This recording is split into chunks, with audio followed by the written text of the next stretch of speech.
ನಮಸ್ಕಾರ ನನ್ನ ಹಿತೈಷಿಗಳಿಗೆ. ನಾನು ಚೆನ್ನಾಗಿದ್ದೀನಿ, ನೀವೆಲ್ಲ ಚೆನ್ನಾಗಿದ್ದೀರಾ ಅಂತ ತಿಳ್ಕೊಂಡಿದ್ದೀನಿ.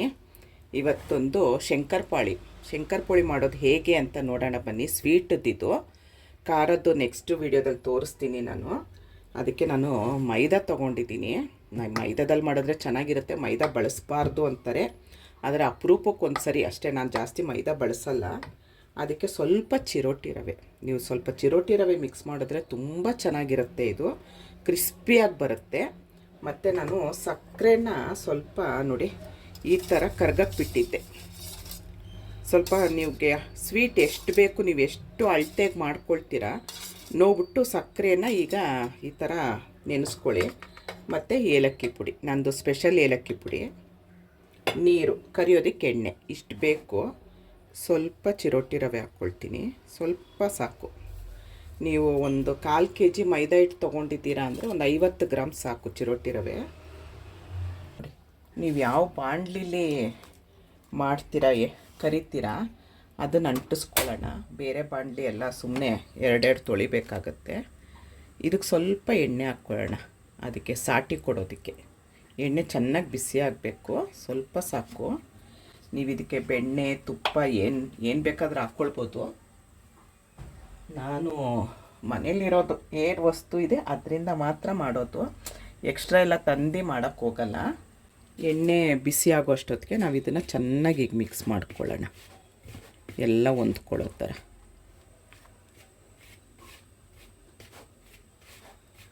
ನೀವು ಇದಕ್ಕೆ ಒಂದು ಚಿಟಿಕೆ, ಹೌದೋ ಅಲ್ವೋ ಅಂಥೇಳಿ ಒಂದು ಚಿಟಿಕೆ ಉಪ್ಪು ಹಾಕ್ಕೊಳ್ಳಿ. ಹಾಕ್ಕೊಳ್ಬೋದು, ಬಿಟ್ಟರೆ ಬಿಡ್ಬೋದು. ಉಪ್ಪು ಹಾಕ್ಕೊಂಡು ಇಷ್ಟೇ, ಜಾಸ್ತಿ ಬೇಡ. ಉಪ್ಪು ಹಾಕ್ಕೊಂಡ್ರೆ ಒಂದು ಸ್ವಲ್ಪ ಟೇಸ್ಟು ಚೆನ್ನಾಗಿರುತ್ತೆ. ಇದನ್ನು ಮಿಕ್ಸ್ ಮಾಡ್ಕೊಳ್ಳೋಣ. ಮಿಕ್ಸ್ ಆಯಿತು. ಈ ಕಡೆ ಎಣ್ಣೆನೂ ಬಿಸಿ ಆಯಿತು. ಎಣ್ಣೆ ತುಂಬ ಬಿಸಿ ಆಗಬೇಕು, ಹುಷಾರು. ಈ ಥರ ಹಾಕಬೇಕು.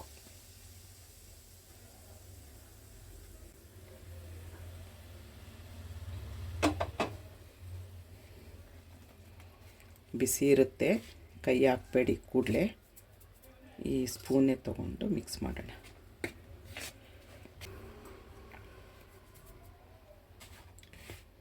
ಸ್ವಲ್ಪ ಎಲ್ಲ ಹೊಂದ್ಕೊಳ್ಳೋ ಥರ ಮಿಕ್ಸ್ ಮಾಡ್ಕೊಳ್ಳಿ. ಇವಾಗ ಈ ಸಕ್ಕರೆ ಪಾಕ ಇರುತ್ತಲ್ಲ, ನಾವು ಸಕ್ಕರೆನ ಏನು ನೀರಲ್ಲಿ ನೆನೆಸ್ಕೊಂಡಿದ್ವೋ ಅದನ್ನು ಹಾಕ್ಕೊಂಡು ಮಿಕ್ಸ್ ಮಾಡ್ಕೊಳ್ಳೋಣ. ಏಲಕ್ಕಿ ಪುಡಿ ಹಾಕ್ಕೊಳ್ಳೋಣ.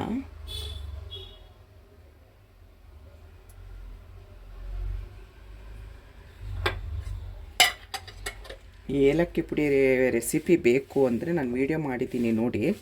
ಯಾಕಂದರೆ ಬರೀ ಏಲಕ್ಕಿ ಪುಡಿ ಎಲ್ಲ ನಾನು ಹಾಕಿರೋದು, ಅದರಲ್ಲಿ ಏನೇನಿದೆ ಅಂತೇಳಿ ನೋಡಿ, ಎಷ್ಟು ಗಮ್ಮಂತಿದೆ.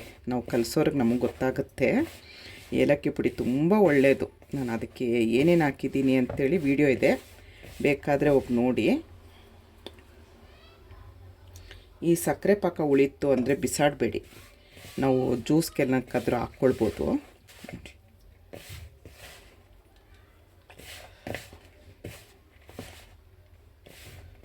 ಸ್ವಲ್ಪ ಇದೆಲ್ಲ ಮಿಕ್ಸ್ ಆದಮೇಲೆ ಸ್ವಲ್ಪ ನೀರು ಹಾಕ್ಕೊಂಡು ಕಲಿಸ್ಕೊಳ್ಳಿ. ನೀವು ನೋಡಿ, ಸ್ವಲ್ಪ ನೀರು ಹಾಕ್ಕೊಂಡು ಒಂದೇ ಸರಿ ನೀರು ಹಾಕ್ಕೊಳ್ಬೇಡಿ. ನೋಡಿ ಈ ಥರ ನಾದಿ ಸ್ವಲ್ಪ ಕಲಿಸ್ಕೊಳ್ಳಿ. ಮೈದಾ ಇಲ್ವಾ, ಸ್ವಲ್ಪ ಗಟ್ಟಿ ಇರುತ್ತೆ ನೋಡಿ, ಇಷ್ಟಿರಲಿ. ಇದನ್ನು ನೋಡಿ, ಇದನ್ನು ಸ್ವಲ್ಪ ಎಣ್ಣೆ ಸವರ್ಬಿಟ್ಟು, ಸ್ವಲ್ಪ ಎಣ್ಣೆ ಒಣಗಬಾರ್ದು ಅಂಥೇಳಿ ಅಷ್ಟೇ ಸವರ್ಬಿಟ್ಟು ಒಂದು 10 ನಿಮಿಷ ಮುಚ್ಚಿಟ್ಬಿಡಿ, ಅದು ಸೆಟ್ ಆಗೋದಕ್ಕಷ್ಟೇ. ಇಷ್ಟು ಮಾಡಿ ಮುಚ್ಚಿಟ್ಬಿಡಿ. 10 ನಿಮಿಷ ಸೆಟ್ ಆಗಲಿ. ಇದು 10 ನಿಮಿಷ ಆಯಿತು. ಇದು ನೆಂದಿದೆ. ಈಗ ಒಂದು ಸರಿ ಎಲ್ಲ ನಾದ್ಕೊಂಬಿಡೋಣ. ನಿಮ್ಗೆ ಎಷ್ಟು ದಪ್ಪ ಬೇಕೋ ಅಷ್ಟು ದಪ್ಪದೊಂದು ಉಂಡೆ ತಗೊಳ್ಳಿ. ಅಷ್ಟಪ್ಪ ಉಂಡೆ ತಗೊಂಡು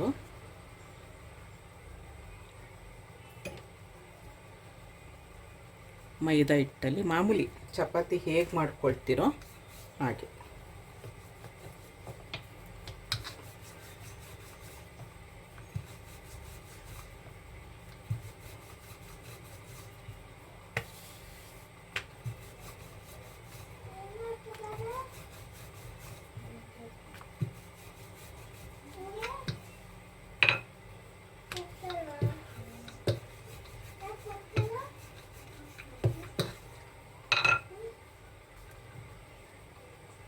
ನಾವು ಇದನ್ನು ಲಟ್ಸೋ ಅಷ್ಟೊತ್ತಿಗೆ ಬಾಣಲೆ ಇಟ್ಕೊಂಡು ಎಣ್ಣೆ ಹಾಕ್ಕೊಂಡಿದ್ದೀನಿ. ಬಿಸಿ ಆಗಲಿ, ಎಣ್ಣೆ ಬಿಸಿ ಆಗಬೇಕು, ಚೆನ್ನಾಗಿ ಬಿಸಿ ಆಗಬೇಕಿದು.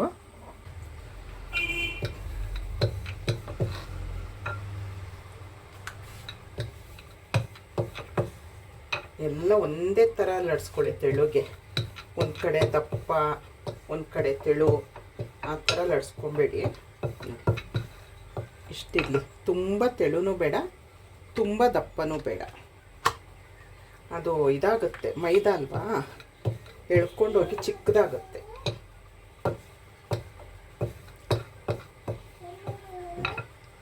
ಇಷ್ಟಾದರೆ ಸಾಕು. ಈಗ ಇದು ಕಟ್ ಮಾಡೋದು ನೋಡಿ, ಇಲ್ಲಿ ಈ ಥರ ಚಕ್ರ ಬರುತ್ತೆ, ಸ್ಪೂನು. ನೀವು ಇದಿಲ್ಲ ಅಂದರೆ ಚಾಕುಲು ಮಾಡ್ಕೊಳ್ಬೋದು. ನಿಮ್ಗೆ ಯಾವ ಶೇಪ್ ಬೇಕು, ಡೈಮಂಡ್ ಶೇಪು ಇಲ್ವಾ ಸ್ಕ್ವಯರು, ನಿಮ್ಗೆ ಯಾವ ಶೇಪ್ ಬೇಕು ಆ ಶೇಪ್ ಮಾಡ್ಕೊಳ್ಳಿ.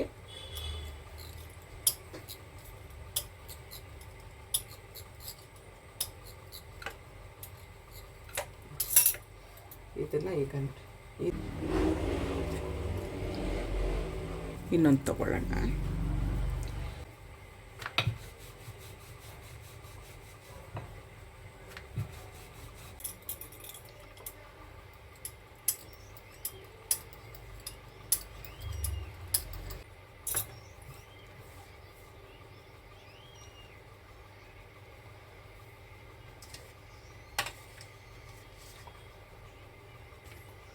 ಎಣ್ಣೆ ಕಾದಿದೆ, ಎಣ್ಣೆ ಕಾದಿದೆಯೋ ಇಲ್ವೋ ಅಂಥೇಳಿ ನೋಡೋದಕ್ಕೆ ನೋಡಿ ಒಂಚೂರು ಹಿಟ್ಟು ತಗೊಳ್ಳಿ. ನೋಡಿ ಮೇಲೆ ಬಂತು. ಇದನ್ನೇನು ಅಂಟಲ್ಲ ಇದು.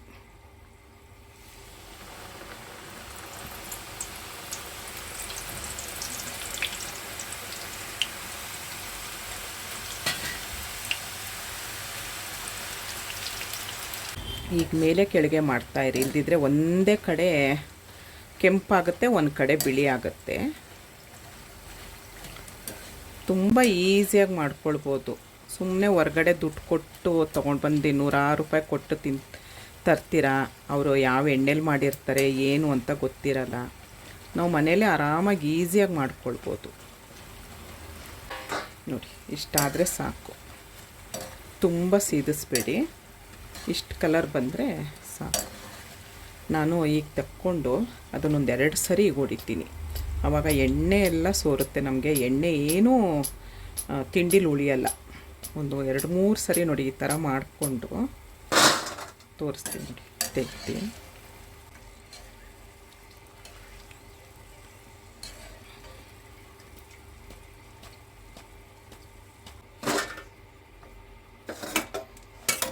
ನೋಡಿ, ಎಣ್ಣೆ ಸ್ವಲ್ಪ ಒಂದು ತೊಟ್ಟು ಬಿದ್ದಿರಲ್ಲ ತಿಂಡಿ ಜೊತೆಗೆ.